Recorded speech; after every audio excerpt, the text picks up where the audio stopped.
एक बार की बात है, नारद जी घूमते घूमते प्रभु श्री राम के दरबार में पहुंच गए।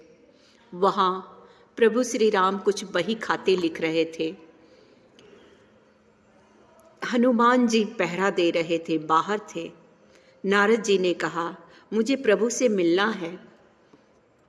हनुमान जी ने कहा, इस समय प्रभु बहुत जरूरी काम में लगे हैं, आपसे नहीं मिल सकते। नारद जी ने कहा, इसी समय मुझे मिलना है, मैं मिलना चाहता हूँ। हनुमान जी ने कहा, तो जाइए, जाके मिल लीजिए। नारद जी भीतर गए। सचमुच प्रभु कुछ लिख रहे थे। नारद जी ने कहा, प्रभु क्या लिख रहे हैं? राम जी ने कहा, अपने भक्तों की हाजिरी लगा रहा हूँ, अपने भक्तों की हाजिरी लगा रहा हूँ। तो नारद जी ने कहा, प्रभु मैं ये डायरी देख सकता हूँ? राम जी समझ गए। राम जी ने कहा, हाँ आप देख लीजिए। तो उसमें नारद जी का नाम सबसे ऊपर था। नारद जी बड़े प्रसन्न हुए, गर्व से भर गए। ये तो सभी को पता है कि नारद जी के श्राप की वजह से ही विष्णु भगवान को रामावतार में आना पड़ा था। तो नारद जी बड़े प्रसन्न हुए कि प्रभु आज भी मेरा नाम ऊपर ही रखते हैं।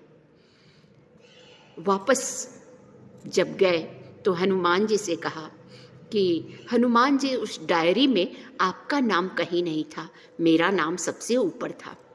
हनुमान जी ने कहा, आपने ध्यान से नहीं देखा होगा, देखिए जाके, उसमें मेरा नाम है।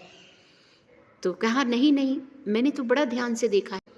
हनुमान जी ने कहा, प्रभु के पास एक और दैनंदी अर्थात एक और डायरी है, उसमें जाके देखिए।